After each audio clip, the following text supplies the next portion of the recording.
Students, welcome to my YouTube channel. मैं हूं आपकी होस्ट महाजुबीन और आप देख रहे हैं मेरा चैनल टेक एकेडमी। आज हम स्टार्ट करेंगे अपना CS 636 यानी फॉर्मल मेथड्स का वीक 1 और 2 जो है वो मैंने अपने चैनल पे अपलोड कर दी है और इसकी प्लेलिस्ट भी क्रिएट कर दी है। प्लेलिस्ट को आप ओपन करके ना वीक 1 और 2 को पहले देख लीजिएगा, वो क्लियर हो गए तो फिर नेक्स्ट ये वीक 3 की वीडियो है। तो इंशाल्लाह उम्मीद है कि मैं मिड टर्म की कंप्लीट सीरीज़ और फिर इसके बाद फाइनल टाइम की सीरीज़ भी कंप्लीट कर सकूँ। तो चलते हैं अपनी वीडियो की तरफ। आज का जो हमारा टॉपिक है इस वीक के अंदर, वीक 3, वो आपका बेस कर रहा है ऑटोमेटा के ऊपर। थ्योरी ऑफ ऑटोमेटा क्या चीज़ होती है, ये नीचे अगली स्लाइड पे चलते हैं। ऑटोमेटा क्या कॉन्सेप्ट होता है, ये एक आपकी ना एब्स्ट्रैक्ट मॉडल होता है। Automata are the abstract model, ये मैंने हाईलाइट किया हुआ है, of machine that perform computation on input by moving through a series of states और कॉन्फ़िगरेशन। ये मैंने नीचे लिखा हुआ है और एप्लीकेशंस को मॉडल करने में काम आती है। इसमें हम सिस्टम की स्टेट्स में यूज़र की इनपुट के अकॉर्डिंग चेंज होती रहती है। मतलब ना ये मैंने सर की लैंग्वेज को आउट मतलब यहाँ पे लिखा था। इजी वर्डिंग में कहूँ तो जो आपकी ऑटोमेटा है ये आपकी एक एब्स्ट्रैक्ट मॉडल होता है, जो कि इनपुट स्ट्रिंग को रीड करती है और स्टेट्स को चेंज करती रहती है। जब पूरी स्ट्रिंग जो है ना वो रीड हो जाती है और मशीन फाइनल स्टेट में होती है तो स्ट्रिंग को एक्सेप्ट मतलब वो शो करवा देती है कि आपकी ये जो स्ट्रिंग है ये एक्सेप्ट हो गई है। बाकी आपको इस तरह समझ नहीं आनी।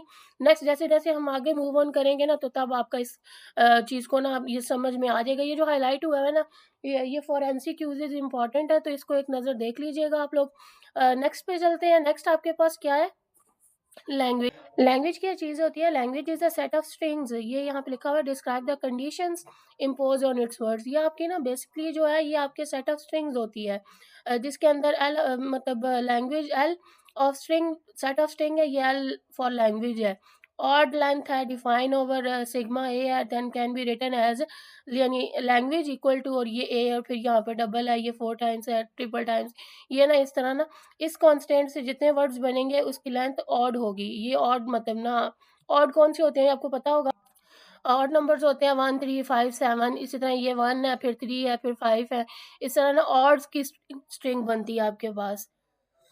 अगर मैं आपको इजी वर्डिंग में कहूँ तो लैंग्वेज एक स्ट्रिंग्स का एक सेट होता है, जो कि हर लैंग्वेज के कुछ रूल्स भी होते हैं आपके पास, जो बताते हैं कि कौन सी स्ट्रिंग लैंग्वेज का हिस्सा है और कौन सी नहीं है। बस इसका ना ये, और इसको आप एक नज़र पढ़ लीजिएगा। और ये सर ने क्या कहा था, जिनको इम्पोज करते हुए अल्फ़ाबेट से वर्ड्स बनाएंगे यानी कुछ कंडीशंस के अंदर रह के। तो ये ना मैंने जो लिखा हुआ है ना, ये जब उस टाइम सर करवा रहे थे ना तो मैं साथ साथ नोट डाउन करती गई थी लेक्चर्स के लिए। तो इसको ना मतलब सर के पॉइंट ऑफ व्यू से एक नज़र देख लीजिएगा। आगे आ गया जी आपका क्लीन स्टार क्लोजर। ये मोस्ट इंपॉर्टेंट है for your short long MCQs. इनमें से काफ़ी सारे शॉर्ट भी आ जाते हैं, ये आपके ना पेपर्स में रिपीट हो जाता है, ठीक है। इसको लाजमी करके जाइएगा। ये क्या चीज़ होती है कि क्लीन स्टार, इसमें हम all possible strings of the alphabets होते हैं इसमें आपके पास given sigma. Then the Kleene star closure of the alphabet sigma denoted by sigma static is the collection of all strings defined over sigma including lambda. ये lambda किस चीज़ को show करता है? एम्प्टी स्ट्रिंग को। जो आपकी एम्प्टी स्ट्रिंग है वो क्या, अच्छा ये जो नीचे है ना एग्जाम्पल दिया है, if sigma is equal to x है, जैसे यहाँ पे ऊपर हमने किया था ना, if sigma is equal to a है ये ब्रैकेट्स के अंदर, तो इसकी स्ट्रिंग क्या बनेगी? ए है, यानी ऑड नंबर रखने हैं। एक दफ़ा सिंगल, फिर 3, फिर 5, फिर 7 11, इसी तरह ये आ गई ना 1 3 5 7, ये आगे इसी तरह बढ़ते जाएंगे। जो आपके ना हमने तरतीब रखनी है इसकी। इस तरह ये जो है ना सिग्मा, इसकी जब हम बनाएंगे क्लीन स्टार नोटेशन बनाएंगे तो ये क्या बनेगी? क्लीन स्टार क्लोजर के अंदर मतलब फर्स्ट है ये एम्प्टी स्ट्रिंग के लिए हमने यूज़ किया लैम्डा को। देन ये वन टाइम, ये यहाँ पे इन्होंने ना जितनी भी इसकी पॉसिबल स्ट्रिंग्स बन सकते थे वो सारे इन्होंने शो करवा दी हैं। ये जो है यहाँ पे लैम्डा है, एम्प्टी स्ट्रिंग भी हो सकती है, सिंगल भी, डबल भी, 3 टाइम्स 4 5, यानी यहाँ पे ना उन्होंने टोटल जितने भी इधर यहाँ पे जो है वो क्लीन स्टार नोटेशन यूज़ कर रहे हैं। क्लीन स्टार के अंदर जितनी भी यानी 1 2 3 4 5 6 7 इस तरह वर्ड जितने भी जा सकते हैं ना, सारी नोटेशंस इन्होंने गिवन कर दी है। इसी तरह यहाँ पे अब 2 नंबर्स हैं, ठीक है। दूसरी एग्जांपल क्या है? क्लीन स्टैटिक से आपने याद रखना है, ये एमसीक्यूज में भी आता है। क्लीन स्टैटिक में क्या होता है? All combinations. ऊपर जो हमने देखा था वो और चीज़ था, ये क्या था? सिर्फ अकेला सिग्मा था। इसमें क्या था? ऑड नोटेशंस थी, यानी सिर्फ 1 3 5 7, ये वाली जो है ना 1 3 5 7, जो भी ऑड नंबर्स हैं वो। लेकिन जो समीशन और ऊपर स्टैरिक कहता है ना, एक क्लीन स्टार, ये जो स्टार वाली नोटेशन है ना, इसमें क्या होता है, इसमें ऑड इवन दोनों आ जाते हैं। ये क्या होगा आपके पास, सबसे पहले एम्प्टी यानी 0 से स्टार्ट करेंगे। एम्प्टी के लिए हम लैम्डा से शो करते हैं, लैम्डा के बाद 1 2 3 4 5 6 इसी तरह ऑनवर्ड सारा जाएगा। देन एक और सेट दिया उन्होंने, दूसरे में क्या है 0 और 1, 0 और 1। देन इसका जो क्लीन स्टैरिक बनेगा वो क्या बनेगा, मैंने आपको ऊपर समझाया कि क्या होता है। सबसे पहले लैम्डा, तो ये एम्प्टी के लिए लैम्डा आ गया, फिर पहला नंबर लेंगे, ये क्या है 0 लिया यहाँ पे, तो ये 0 आ गया। दूसरा नंबर लेंगे, फिर ये 1 0 1। अब 0 के कॉम्बिनेशन बनाएंगे, क्या बनेगा 0, सबसे पहले 0 0 फिर 0 1, ये इसके दो कॉम्बिनेशन 0 के बन गए। मैं साथ ना पेंसिल ले लेती हूँ, एक सेकेंड। हाँ अच्छा, ये पहला जो है ये 0 के कॉम्बिनेशन बन गए, 0 0 और 0 1। इसमें हमने क्या लिया, इस 0 को फिलहाल हम कर रहे हैं यहाँ पे ना 0 को यूज कर रहे हैं, सॉरी। अच्छा, अब दूसरी दफा हम किसको देखेंगे, इस 1 को देखेंगे। इस 1 के साथ आप कॉम्बिनेशन देखेंगे कौन से बन सकते हैं। 1 को 0 के साथ कॉम्बिनेशन बनाएंगे और दूसरा क्या बनेगा 1 का 1 के साथ। इसी तरह जो बेसिक किसके हैं ना वो ये बनेंगे, और बाकी ऑनवर्ड अगर हमने बनाने हुए तो वो देखे जाएंगे। अच्छा, अब अगली तीसरी एग्जाम्पल पे चलते हैं, मैं इसको रेज कर लूँ। ये आई थिंक सो आपको समझ आ गई होगी। इसी तरह आप तीसरे वाले पे चलते हैं, इसमें क्या है AAA और दूसरा लेटर क्या है C। अब इसकी क्लीन स्टार नोटेशन क्या होगी, अब ये आपने एक काउंट करना है, ये एक है क्योंकि कॉमा है ना दरमियान में, ये एक चीज़ है और ये दूसरा है, ठीक है। जिस तरह हम X और Y लेके चलते हैं ना, सिंपली अगर हम इस तरह करें तो ये X है और दूसरा आपके पास Y है। तो इस X और Y में ये X एक अल्फ़ाबेट काउंट होता है और ये Y दूसरा अल्फ़ाबेट काउंट होता है। लेकिन यहाँ पे ये जो AA B है ना, ये एक काउंट होगा आपके पास, यानी ये एक ही लेटर अल्फ़ाबेट काउंट होगा और C एक काउंट होगा। इसी तरह पहला कॉम्बिनेशन क्या बनेगा, पहले तो हम पता सिंगल सिंगल लिख देते हैं, तो यहाँ तक तो आपको आइडिया हो गया होगा कि सिंगल सिंगल ही लिखना है सिर्फ। लेकिन यहाँ पे अब यहाँ पे जैसे हमने 0 0 किया था, यानी इस पहले वाले को डबल करके लिखा था। अब दूसरी बार क्या करेंगे, इस पहले वाले को डबल करके लिखेंगे, तो AA B यानी क्या एक ही चीज़ को दो दफ़ा लिखा है, जैसे यहाँ पे 0 0 करके लिखा था। ओके, आई थिंक सो आप लोगों को समझ आ गया होगा। इसी तरह यहाँ पे जैसे हमने इधर हमने ये दूसरी दफ़ा, कलर चेंज करती हूँ मैं पेंसिल का, एक सेकेंड, पर्पल नहीं रेड कर देती हूँ। अच्छा, ये दूसरी दफ़ा जब हमने एक दफ़ा तो 0 0 लिखा, उस 0 0 की जगह पे यहाँ पे AA B और AA B कर दिया, और यहाँ पे जब ये 1 का कॉम्बिनेशन इसको 0 के साथ बनाया था, तो यहाँ पे क्या बनेगा, यहाँ पे 1 और 0 लिखा था ना हमने इधर, तो इस 1 का इस 0 के साथ हमने सॉरी यहाँ पे इस 1 का और इस 0 के साथ बनाया था। तो यहाँ पे पहले 0 की जगह क्या आ गया AA B और 1 की जगह क्या आ गया साथ C। इसी तरह ये नेक्स्ट ना ये चलते जाएंगे। तो ये थी इसके कॉम्बिनेशंस। जब आपको अगर सर क्वेश्चन देंगे तो आपने बस इसी तरह ही ना इसको लेके चलना है। इजी सा है, ज़्यादा मतलब बस थोड़ा वो देखने में वो ट्रिकी सा लगता है, बट है कोई नहीं इतना। तो बस आपने ना कॉम्बिनेशन ही बनाने हैं। अगर स्टैरिक है तो सारी कॉम्बिनेशन जितने भी बन सकते हैं, और अगर सिर्फ सिग्मा गिवन है तो ऑड नंबर्स लेके चल लो। तो रुको मैं ना, हाँ जी, तो आई होप सो आप लोगों को ये चीज़ तो क्लियर होगी। अब नेक्स्ट पे चलते हैं जी, प्लस ऑपरेशन। ये क्या करता है जी, ये आपका ना बाकी सारा मतलब सेम है उसकी तरह, जैसे हम लोग ऊपर करके आए हैं ना क्लीन स्टाइलिक नोटेशन, मतलब सारे जो हैं वो अल्फ़ाबेट्स जितने भी कॉम्बिनेशंस हैं सारे वही होंगे। सिर्फ इसमें क्या इंक्लूड नहीं होता, does not generate a null string. वहाँ पे हमने जो 0 था वो भी काउंट किया था ना, लेकिन यहाँ पे हम क्या करते हैं 0 को जो आपके 0 नोटेशन होती है उसको काउंट नहीं करते, यानी वो जो लैम्डा था ना वो आपका यहाँ पे काउंट नहीं होगा, यानी बाकी सारी ये वही रहेगी। ऊपर बेशक आप मैच कर ले, मैं ऊपर आपको शो करवाती हूँ। ये देखें यहाँ पे क्या है, ये अभी आई थिंक सो आपको सही क्लियर होगा।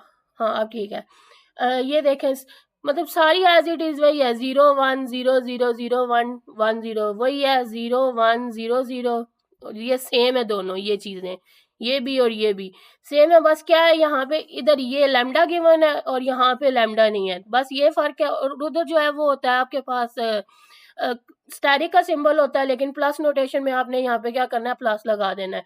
बाकी ये नीचे वाली एग्जांपल भी सेम ही है, बस इसमें ना हम नल स्ट्रिंग को शामिल नहीं करते। तो ये एमसीक्यूज के लिए इंपॉर्टेंट है, इसको एक नज़र देख लीजिएगा। रेगुलर एक्सप्रेशंस क्या चीज़ें होते हैं? रेगुलर एक्सप्रेशन एक फार्मूला होता है जो कि लैंग्वेज को डिस्क्राइब करता है। एज अ डिस्कस चलिए, जैसे कि उन्होंने कहा कि जैसे कि आपने ऊपर पढ़ा है कि ए स्टैटिक जो होता है वो इस स्ट्रिंग को जनरेट करता है जिसके अंदर एम्प्टी स्ट्रिंग भी होती है, लेकिन जो ये ए प्लस है, प्लस नोटेशन है, वो क्या है, एम्प्टी स्ट्रिंग को जनरेट नहीं करता, बाकी ये दोनों सेम ही है तकरीबन। तो इसको हम रेगुलर एक्सप्रेशन में जो आपके पास ए स्टैटिक है वो L1 से शो कर रहे हैं, और जो आपके पास ए प्लस की नोटेशन है वो क्या है, L2 से शो कर रहे हैं। तो रेगुलर एक्सप्रेशन ये आपका एक फार्मूला है जो कि लैंग्वेज को हम डिस्क्राइब करने के लिए यूज़ करते हैं। और ये ए स्टैटिक जो है वो एम्प्टी एम्प्टी और तमाम रिपीट्स, मतलब जो उसकी स्ट्रिंग्स है उनको शो करवाएगा। और जो ये दूसरा है ए प्लस, ये आपके पास एम्प्टी स्ट्रिंग नहीं होती है, ये बस इस चीज़ को ना वो बता रही है यहाँ पे। तो इसको पढ़ लें आप फॉर एमसीक्यूज़, ये एमसीक्यूज़ के लिए इंपॉर्टेंट है। तो बाकी इसमें इतना कोई नहीं, सिर्फ एमसीक्यूज़ के लिए देख लीजिएगा। नेक्स्ट चलते हैं, ये क्या चीज़ है, regular expressions. Every letter of sigma include lambda in a regular expression. If R1 and R2 regular expression R1 R2, ये बस उन्होंने ना थोड़ा थोड़ा बस आपको डिस्क्राइब किया। R1 जो है वो सिंपल नोटेशन है, R1 और R2 है, ये जो है इसमें हम कंकैटिनेशन कर रहे हैं। कंकैटिनेशन का आपको पता होगा कि हम बस मल्टीप्लाई कर रहे हैं इनको, और यहाँ पे ये हम लोग इनका एंड ऑपरेशन या फिर हम इसको कह लें यूनियन ले रहे हैं। यहाँ पे क्लीन स्टार नोटेशन लग रही है। ये सारे क्या हैं, आपके रेगुलर एक्सप्रेशंस हैं। तो इनको एक नज़र देख लीजिएगा। तो नेक्स्ट चलते हैं आप वो बस आपको ये शो करवा रहे हैं कि जैसे रेगुलर एक्सप्रेशंस थे, हमने ऊपर पढ़ा कि जो सिग्मा है और आपके पास लैम्डा है, ये रेगुलर एक्सप्रेशंस है। तो यहाँ पे उन्होंने आपको बताया कि रेगुलर एक्सप्रेशन के अंदर जैसे अगर टू आपका एक रेगुलर नेचुरल नंबर है, दूसरा टू अगर या थ्री है जो है, उनको ऐड करने से, उनको सब्सट्रैक्ट करने से, मतलब ये सारे ना जो आंसर आएगा वो भी एक रेगुलर एक्सप्रेशन ही होगा। तो यहाँ पे वो बस ये शो करवा रहे हैं कि ये अगर आपका R1 और R2 रेगुलर एक्सप्रेशन है तो इसके सारे कम्बिनेशन जो हैं वो सारे भी रेगुलर एक्सप्रेशन में काउंट होंगे। तो नेक्स्ट चलते हैं। ओके, नेक्स्ट है हमारे पास रेगुलर एक्सप्रेशंस। ये क्या चीज़ होते हैं? रेगुलर एक्सप्रेशंस में आपके कुछ एग्जांपल्स दी हुई हैं, जिसमें आपके पास यहाँ पे ये ए बी और ये डबल ए बी, ये ना कुछ एग्जांपल्स हैं। तो ये देखते हैं ये सारे कैसे सॉल्व की हुई हैं। सबसे पहले ये देख लेते हैं कि इनके दरमियान ये स्टैरिक और प्लस, इन चीज़ों का क्या मतलब है। ये मैंने ऊपर लिखा हुआ कि क्लीन स्टार है ना, ये जो स्टैरिक है, इसका हमने पढ़ा है कि इसका मतलब होता है कि हम इसको मल्टीपल टाइम एग्जीक्यूट कर सकते हैं इस आइट्रेशन को। और जो आपके पास प्लस वाली होती है ना, वो एक टाइम पे एक दफ़ा ही एग्जीक्यूट होती है, यानी दूसरी दफ़ा ये ज़्यादा टाइम से एग्जीक्यूट नहीं होगी। तो पहले ये फर्स्ट वाली देखते हैं कि जो फर्स्ट है ए इंटू ए प्लस बी और स्टैरिक है, तो ये किस एग्जीक्यूट हुई है ये वाली जो हमारी स्ट्रिंग है, ये आपकी ना, इसमें हम सबसे पहले ये जो ए और बी होता है ना, इन दोनों में से कोई एक जो है वो एक टाइम पे एग्जीक्यूट होता है। तो बाहर वाला ये मैं ना MS वर्ड खोल देती हूँ पहले। तो आपकी जो स्ट्रिंग थी वो थी ए, एक मिनट, ए थी, देन ए प्लस बी, दूसरा था स्टैरिक ए, ये थी स्ट्रिंग आपकी। तो इसके अंदर सबसे पहले ना उन्होंने कहा है कि आपकी ना जो ये प्लस नोटेशन होती है ना जिनके दरमियान, ये एक टाइम पे एक एग्जीक्यूट होता है। तो फर्स्ट आइट्रेशन के अंदर ये क्या बनेगा, यानी जो बाहर वाले हैं वो दोनों साथ ही रहेंगे, और ये क्या बन जाएगा, ए दरमियान में ब्रैकेट में ए आएगा, और ये आपकी फर्स्ट आइट्रेशन बनेगी। सेकंड आइट्रेशन क्या बनेगी, ए को एक टाइम लिख चुके हैं हम लोग, दूसरी दफ़ा ये क्या आ जाएगा, बी आ जाएगा। ए और ए लिख दिया, देन यहाँ पे बी आ गया, और ये आ गया यहाँ पे ए। ये दोनों, मतलब अब एक एक दफ़ा दोनों को एग्जीक्यूट कर लिया है यहाँ पे हमने। अब नेक्स्ट देखते हैं कि नेक्स्ट बी को हमने कर लिया और दूसरा ए बी है, ये बन गया हमारा, मैनी टाइम एग्जीक्यूट कर सकते हैं। नेक्स्ट फिर 4 टाइम्स तक, तो ये क्या बनेगा, ए बी और बी ए, टोटल जो हमारा, अब ये कैसे बना हमारा, ए के बाद अंदर ए बी और बी ए, इसको देख लेते हैं। बाहर वाला जो है आपका ए रहा, और ये एक दफ़ा ए, ये वाला ए इस बी के साथ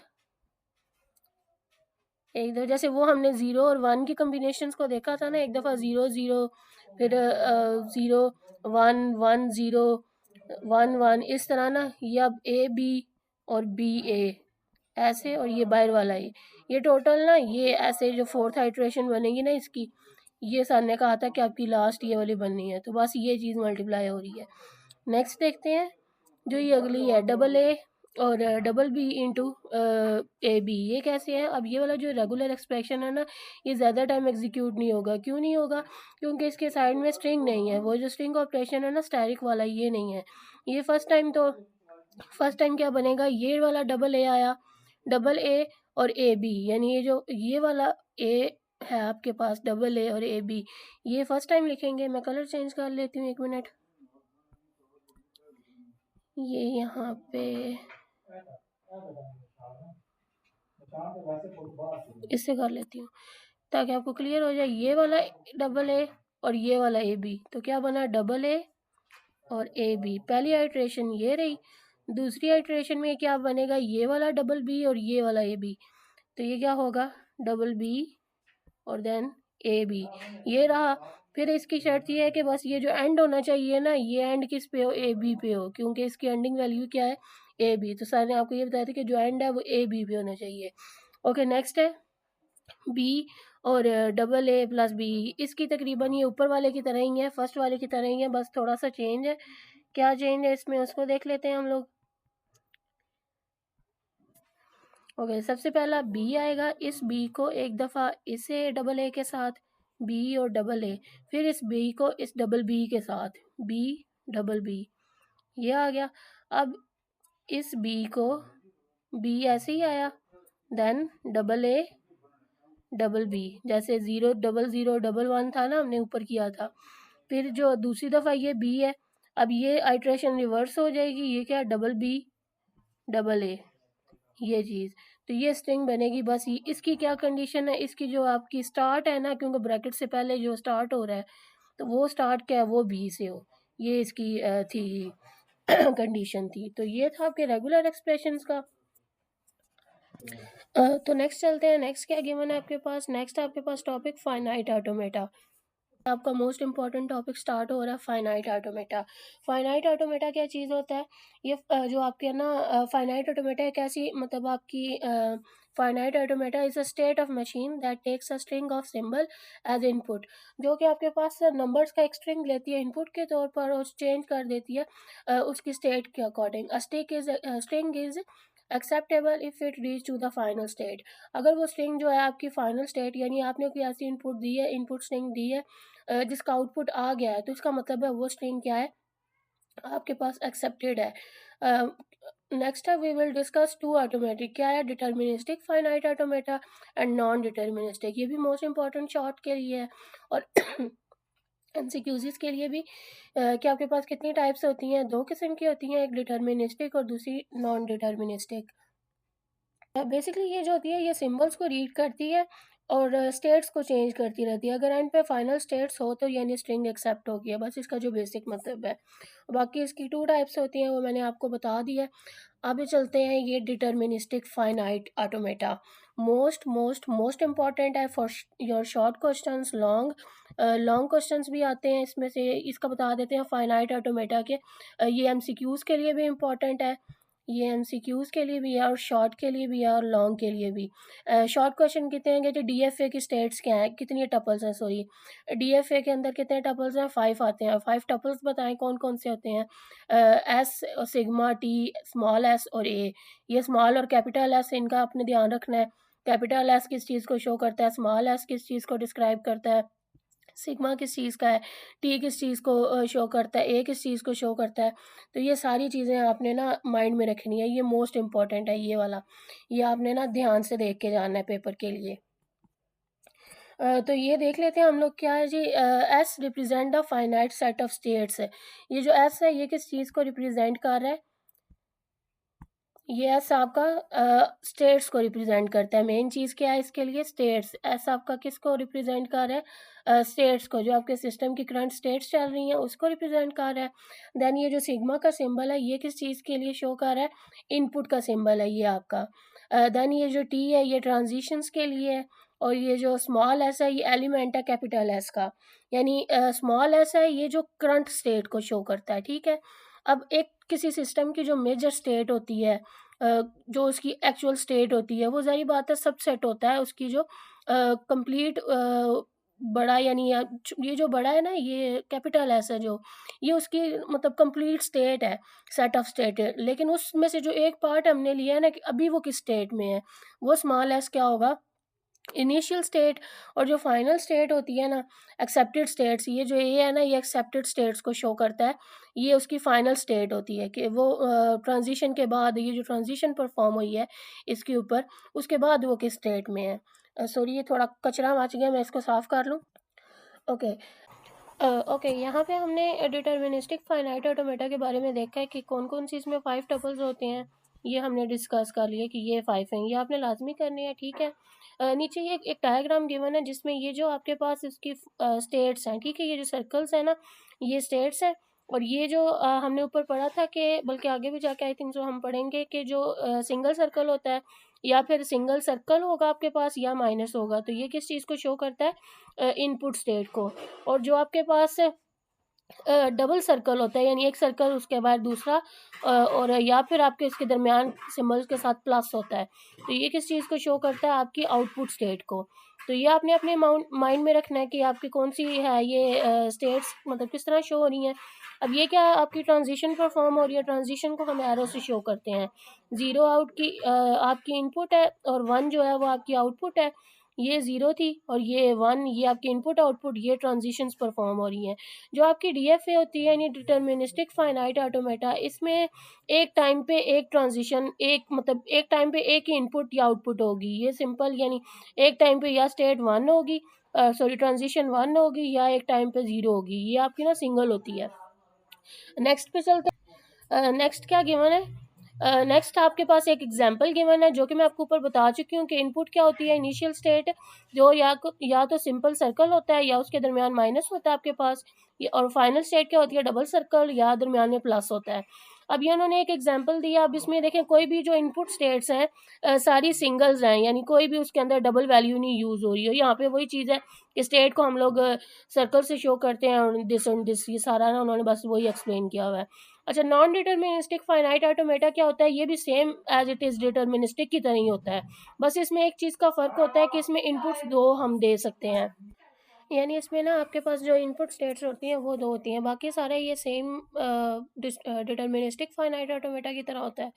जैसे ये इस टेबल से आपको शो हो रहा है, वहाँ पे वो जो टेबल था, ये यहाँ पे सिंगल सिंगल वैल्यूज़ थी, बी ए बी और ए सी सी, यानी सिंगल वैल्यू थी। यहाँ पे क्या है, ये देखें 2 इनपुट स्टेट्स हैं, डबल मतलब ए बी है, एक दफ़ा सिंगल भी है, यहाँ पे बी सी, यानी 2 स्टेट्स हो सकती हैं। ये ट्रांजिशन के अंदर इनपुट देखा 0 1 है, यहाँ पे 0 1 है, यहाँ पे सिंगल है। तो ये बस डिटर्मिनिस्टिक और नॉन डिटर्मिनिस्टिक का फ़र्क है। नेक्स्ट चलते हैं। नेक्स्ट है, ये आपके पास डिटर्मिनिस्टिक फाइनाइट ऑटोमेटा की एग्जांपल गिवन है। इस एग्जांपल के अंदर क्या चीज़ हो रही है, मैंने आपको बताया था इससे पहले भी कि जो ब्रैकेट के अंदर जो ये प्लस नोटेशन होती है ना, प्लस का मतलब होता है एक टाइम पे एक सॉल्व होगा। तो ये क्या बना, ए बाय स्टेरिक है, तो इसका मतलब डबल ए तो आना ही आना है, ठीक है। डबल ए अपनी जगह पे आएगा ही आएगा, और इन दोनों में से कोई एक आएगा, इनमें से एक और इसमें से एक। तो पहले टाइम पे क्या उठाएंगे हम लोग, ए उठा लिया। तो यहाँ पे फर्स्ट टाइम ये जो बन रहा है हमारा, ये फर्स्ट टाइम बनेगा ए डबल ए और ये वाला ए, लेकिन जब दूसरी नोटेशन उठाएंगे तो ये बनेगा बी डबल ए और बी। ये वाले, ये 2 आइटरेशन तो एक्सेप्ट हो जाएंगी, लेकिन ये जो आइटरेशन है ना इसकी ए बी के साथ, जब हम लोग ए बी वाली जो नोटेशन है ना वो एक्सेप्ट नहीं करेगा ये, मतलब वहाँ पे जाके इसका एरर आ जाएगा, यानी ये सिर्फ डबल तक चलेगा। ये एक सिंपल सी एग्जाम्पल है, तो इसको देख लीजिएगा एक दफ़ा। नेक्स्ट देखते हैं, नेक्स्ट क्या चीज़ है।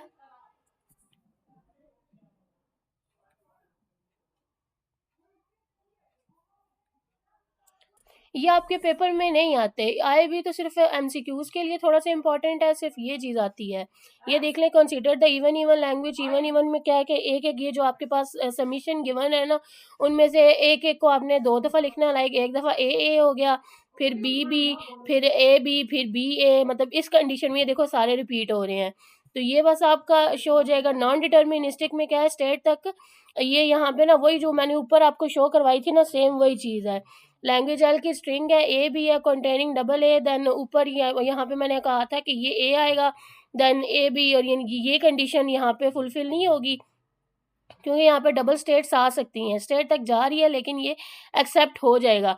लेकिन ये जो नॉन डिटर्मिनिस्टिक है ना, ऊपर वाले में वो एक्सेप्ट नहीं था हो रहा, क्योंकि यहाँ पे वो बी डबल ए और बी वाली वो जो कंडीशन थी वहाँ पे जाके ए बी वाली कंडीशन जो है वो फुलफिल नहीं थी हो रही। लेकिन यहाँ पे वो फुलफिल हो जाएगी, क्योंकि एक टाइम पे या तो वो 1 या 0 दोनों में से किसी को भी, अगर कोई भी अवेलेबल है तो वो उठा सकता है उसको। तो इसलिए नॉन डिटर्मिनिस्टिक के अंदर ये एक्सेप्ट कर लेगा उसको।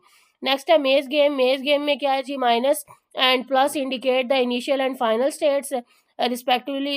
One can remove only from a box and labeled by the other LMNOP to such an other box. ये कोई इंपॉर्टेंट नहीं है, बस एक एग्जांपल आपके पास, ये भी नॉन डिटर्मिनिस्टिक, ये भी एग्जांपल है। ये वेंडिंग मशीन की एग्जांपल है कि आपके पास एक वेंडिंग मशीन है जो कि ओनली एक्सेप्ट करती है $1 को या $0.25 को। लेकिन उस मशीन ने ना वंस मशीन रिसीव्ड, जब तक मशीन के पास 1.25 आप रिसीव नहीं होते, it allow the user to select the soda self loop represent ignored input soda will not be dispensed until 1.5 is dollar is disposed deposit, sorry. Machine will not accept more money once 1.25 is deposit. ये बस ना यहाँ पे आपको एक समझाने के लिए एक एग्जांपल दी गई है वेंडिंग मशीन की, कि मशीन जो है वो सिर्फ 0.25 या $1 एक्सेप्ट करती है, जब तक टोटल अमाउंट नहीं हो जाती सोडा सेलेक्ट नहीं कर सकते। 1.25 के बाद वो एक्स्ट्रा पैसे भी एक्सेप्ट नहीं करती। तो ये ना एक प्रॉब्लम है जो कि आगे जाके ना मज़ीद उसको ना डिस्कस करेंगे सर। कि यहाँ पे देखो, यहाँ पे वो स्टार्ट कर रही है $0 से, अभी वो ऑफ स्टेट में है, $0 में है। देन यहाँ पे 1 है, लेकिन अगर वो हम उसमें मज़ीद $1 ऐड करते हैं तो वो 2 पे हो गई है, लेकिन 2 वो एक्सेप्ट नहीं करेगी, तो दोबारा से ही अपनी ट्रांजिशन को रिवर्स करेगी। यहाँ से वो इधर जा रही है, लेकिन ये आई थिंक सो यहाँ पे भी इधर से भी देखें तो ये आप ना सिर्फ इसको एक नज़र देखने के लिए आप इसको पढ़ लें। यहाँ पे $0 है, जीरो अगर कोई किसी के पास मतलब ना आप इस सेंस में देखें, अगर फॉर एग्जांपल मैं गई हूँ, मैंने आपने देखे होंगे वेंडिंग मशीन जो यहाँ पे जिसमें कोल्ड ड्रिंक्स होती हैं और हम पैसे उसके अंदर डालते हैं तो कोल्ड ड्रिंक्स हमारी बाहर आ जाती हैं वहाँ से, तो ये वो चीज़ है, वेंडिंग मशीन उसको बोलते हैं। तो वो पहले 0 की स्टेट में है, मैंने उसमें $1 डाला है, देन मेरा जो वो कोल्ड ड्रिंक है वो $1.25 की है, लेकिन मैंने उसमें $1 पहले डाला, वो तो उसने एक्सेप्ट कर लिया है, नेक्स्ट पे मूव हो गया। लेकिन जब मैं एक और डालूंगी तो वो एक्सेप्ट नहीं करेगा, वो या तो 0 पे चला जाएगा या वो उसी पे ही बैक आ जाएगा कि नहीं ये चीज़ एक्सेप्ट नहीं हो रही। तो उसी पे अगर वो बैक आया तो दोबारा से वो बैक चला गया, तो फिर यहाँ से भी मैं इस बैक पोजीशन में जा सकती हूँ कि मैं या तो उसको $0.25 दूंगी, क्योंकि मेरी असल वो प्राइस क्या है 0.25। तो यहाँ पे भी अगर वो एक्सेप्ट नहीं कर रहा तो फिर से वो रिवर्स कंडीशन में चला जाएगा, ट्रांजिशन रिवर्स हो जाएगी। और ये फिर दोबारा से ये सारा जो सारों का एंड किस में हो रहा है, दोबारा से अगर वो एक्सेप्ट नहीं होती तो, या एक्सेप्ट हो भी जाती हैं तब भी एंड किसका है, सब में $0 में सबका जो सबका जो एंडिंग है ना, फाइनल स्टेज है वो क्या है $0। और यहाँ से अगर मैं $0.25 के भी जीरो एक जो डॉलर है उसके अंदर कितने जीरो पर, यानी अगर आप वैसे एग्जांपल लें ₹100 है, 100 के अंदर कितने 25 होते हैं आपके पास, तो 4 होते हैं, 25 4 हिस्से होते हैं। दूसरी तरह अगर है आपके पास $1 है तो इसमें 0.25 कितनी दफ़ा होगा, 4 टाइम्स होगा। तो अगर 4 टाइम्स करके दूंगी तो तब भी एक्सेप्ट होता जाएगा, लाइक एक दफ़ा दिया एक्सेप्ट हो गया, दूसरी दफ़ा दिया तब भी एक्सेप्ट हो गया, तीसरी दफ़ा एंटर किया तब भी। 4th टाइम जब मैं अगर उसको कर दूंगी, क्योंकि ये अब मेरे पास हो गया 25 में अगेन गया 50 से 75। तो अगर मैं इसमें डायरेक्ट करती हूँ यहाँ पे दोबारा से 25 ही ऐड करती हूँ, तो ये मेरे पास कितना बन जाएगा, $1 बन जाएगा। यानी ये 25 $1 पूरा हो गया। अगेन अगर मैं इसमें यहाँ पे अगर मैं इसमें इसी पे ट्रांजिशन पे $1 के बाद 25 ऐड करती हूँ तो मेरे पास मुझे फाइनल कंडीशन मिल गई है, यानी मुझे 1.25 कंप्लीट हो गया है। तो मेरा अब सोडा मुझे मिल जाएगा, ये दोबारा से किस में चला जाएगा, 0 स्टेट में। यानी यहाँ पे बस उन्होंने ये चीज़ एक्सप्लेन की इस वेंडिंग मशीन की फंक्शनैलिटी को, और इसमें इतना कोई मतलब कोई नहीं है इम्पोर्टेंट कोई चीज़। तो नेक्स्ट ये एक मेज़ गेम की एग्जांपल है, ये भी कोई इम्पोर्टेंट नहीं है, बस आपके एक समझने के लिए है। क्या बचपन में हम लोग जैसे ये गेम्स वगैरह खेलते होते थे, पैकमैन के घोस्ट का बिहेवियर जो है वो DFA की तरह होता है, मेज़ में घूमना होता है, यानी ये जिस पूरी गेम है इसको मेज़ गेम कहते हैं। पैकमैन के ये जो पैकमैन है उसके नज़दीक है, ये जो है ना, ये पता है वो बचपन में हम लोग गेम्स खेलते थे, उनके अंदर ये बलाएँ वगैरह बनी होती थी, हमने जो ट्रैवल करना होता था वो सेफली इन रास्तों के ज़रिए ट्रैवल करके इन पॉइंट्स में से ना इन स्कोर्स को यूज़ करना होता था, इन पॉइंट्स को खा के ना हमने अपने स्कोर को इंक्रीज़ करना होता था। यानी अगर गोश्त खा जाए तो वापस से वो बेस पर चले, यानी अगर किसी जगह पे आप स्टक हो गए, गोश्त ने आपको खा लिया, तो दोबारा से वो आपकी कौन सी ट्रांजिशन आ जाएगी, कौन सी स्टेट आ जाएगी, इनिशियल स्टेट। तो ये भी एक किस्म की डिटर्मिनिस्टिक फाइनाइट ऑटोमेटा के अंदर आती है। तो नेक्स्ट ये क्या है जी, ये भी है सर ने मेज़ गेम को ही बताया कि अगर आप हार गए हैं तो दोबारा से आपकी इनिशियल स्टेट ओपन हो जाएगी, अगर नहीं है तो फिर नेक्स्ट स्टेट, फिर उससे नेक्स्ट, ये सारा ना ये उसी के अंदर बस शो हो रहा है। ये तकरीबन इतनी इम्पोर्टेंट नहीं है, इनमें से कुछ भी नहीं आता पेपर में। मैं खुद इस सब्जेक्ट को पढ़ चुकी हूँ, इसलिए मैं क्लियरली आपको बता रही हूँ। ये सिर्फ आप लोगों के समझने के लिए है। इस पे आप लोग एवं डर के टेंशन से अपना मतलब दिमाग ख़राब ना करें। आप बस एक नज़र इनको देख लेंगे तो आपको समझ आ जाएगी।